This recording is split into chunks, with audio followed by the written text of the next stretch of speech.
In this video, I'm gonna show you how you should start investing your money in ETFs, starting even with just $1,000. The absolute first thing you should do, even before actually purchasing anything, is setting yourself a goal. It may sound like something useless, but that's actually the most important step of the process.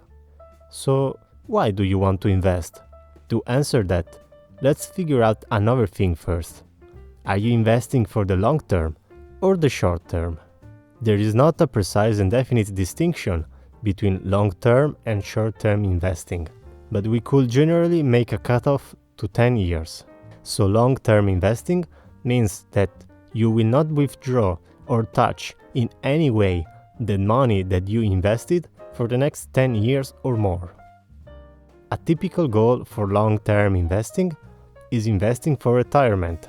Some other possible goals for long-term investing could be saving up for buying a house, for your children's college tuition, or maybe you just want to invest because you believe it is important for building wealth and becoming financially responsible. Short-term investing is when you are planning on using the money within a short-term range, maybe within 10 years, which in an investment perspective is not a long period. Some examples of goals for short-term investing are, again, buying a house, buying a car, going on a vacation, even saving for next Christmas. In most cases, if you're only investing for the short term, for the next few years, then you probably actually don't need to invest your money into the stock market. The best place to put your money for any short-term goal is probably within a high-yield savings account, where you will be able to easily access your money without the risks of the volatility of the stock market. After you figure out what your goal is, it's time to figure out if you want any help for investing your money. Do you prefer having full control over your investments? Or would you prefer getting help from someone or having someone managing things for you? In case you decide that you want someone to help you, since we are talking about small sums of money, and we cannot afford really high fees, you may decide to open up a robo-advisor brokerage account. A robo-advisor is a tool that, after asking you some questions, uses the data given to build and manage your portfolio through an algorithm-driven process with small fees. If you prefer having full control over your investments, then you should open up a regular brokerage account. After that, it's time to decide what type of investment account you want to open up. There are multiple possibilities, but to keep it simple, the main question you want to ask yourself is, are you investing for retirement? Because in that case, you should open up a retirement account like a Roth IRA or a 401k, especially if your employer offers 401k matching. A 401k is a type of retirement account offered by employers where pre-tax contributions are taken from your salary and automatically invested into the stock market. A Roth IRA is a type of retirement account that you can open up with any broker, where you invest after-tax income. This income will grow tax-free and you will be able to withdraw it tax-free after age 59 and a half. If you are not investing for retirement, then you should probably just use a standard brokerage account. Now that you have an idea of what your goal is, it is time to choose your broker. As we were referring earlier, you may want to choose between a robo-advisor to manage your investments, or you may want to do everything on your own. In case you opt for the robo-advisor, these are some of the best robo-advisor brokerage accounts. We have, for example, Wealthfront, Betterment, and M1 Finance. Of course, I can't say which one is the best. It pretty much comes from preferences and personal taste. If instead you need a regular broker, these are some of the best out there. I'm gonna categorize them in two broad categories: classic brokers and modern brokers. Classic brokers are brokers that have been around for a long time. This includes, for example, Vanguard, Fidelity Investments, Charles Schwab, E-Trade, TD Ameritrade. Then there are modern brokers. more recent, like Robinhood, M1 Finance again, and Webull. We are not going too much into detail about all these brokers. We can just generally say that classic brokers have been around for a longer time. They tend to be more trustworthy, and oftentimes their customer service is better. On the other hand, modern brokers tend to have better graphic and design on their apps and websites. They are more user-friendly, and generally, they give a better experience using them, sometimes even too much, making it seem like investing is some kind of game. But again, it's not possible to say that one is better than the other. It pretty much depends on personal preferences and on what someone may prioritize. Try to choose one where you don't have to pay commission or fees for trading, as nowadays most brokers offer the option to trade without paying commissions. At this point, it's time to decide what you're going to invest in. So we have to choose one or multiple ETFs to invest in. The choice depends of course on your goals and why you're investing.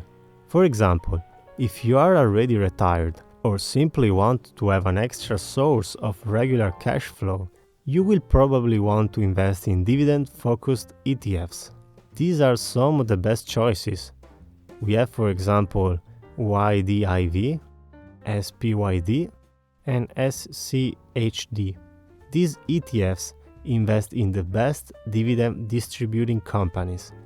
So when you buy shares of any of these ETFs, you're buying hundreds of the best dividend distributing companies with just one ETF. If instead you want to invest with a different goal, for example, you want to build your wealth over time for retirement, then you may want to invest in ETFs with a broader exposure to the market, like VTI, VOO, SPY.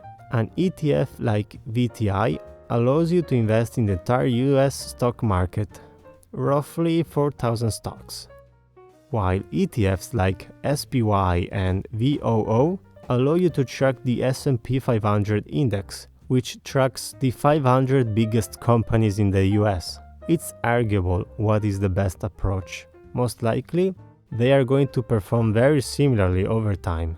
If on the other hand you want to expose yourself to other markets abroad, you may choose an ETF like VT. This ETF tracks the FTSE Global All Cap Index, which covers both well-established and still developing markets. Again, there is no answer to which approach is the best, US-focused or invested in the entire world. There are a couple of things to consider. Historically, US-focused ETFs performed better, but what exactly the future holds for us is unknown, and nobody knows. The biggest US companies already have businesses all around the world, so in part you're kinda investing in overdeveloped and developing countries as well. So by buying shares of an ETF which tracks the S&P 500, in part you're kinda investing in overdeveloped and developing countries as well. Regardless, the important thing is that with these ETFs, you invest in hundreds or even thousands of different companies, and that's why ETFs are great. With even one single ETF, you give yourself a broad exposure to the market, with low costs and low risks. So after you choose what ETF or ETFs to invest in, it's time to invest your first $1,000. And that's it, right? That's how you become a millionaire. Wrong, because you're not finished yet. It's not enough to buy $1,000 worth of ETFs, leave it there for the next 30 years, and expect that it is going to turn into $1 million. If you properly want to grow wealth, then you will have to get into the habit of regularly investing your money. So you should choose a frequency, like every week or every month, to transfer your money from your bank account into your brokerage account and buy more shares of your preferred ETF. How much to invest? Of course, it depends on how much money you make and what your goals are. There are many calculators online which allows you to figure out how much money you can expect to get in return with some inputs like the amount of money you started with, the amount of money you are going to add every month, your estimated average rate of return for every year. I would suggest to keep it between 7 and 10. Historically, it was between 9 and 10. You may put a lower amount if you want to be more conservative. With the power of compound interest, your money will begin to grow exponentially. So the next step is to create an investing schedule. You will have to choose a day of every week or every month to transfer your money from your bank account to your brokerage account so that you can invest the money.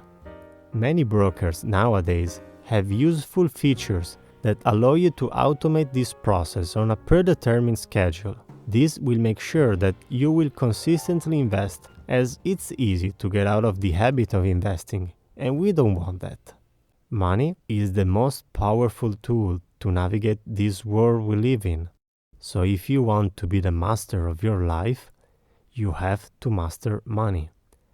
To master money, there is Money 101. So remember to subscribe so you won't miss any new video. And if you found this content useful, please consider giving it a thumbs up to help us out with the YouTube algorithm. And see you on the next one.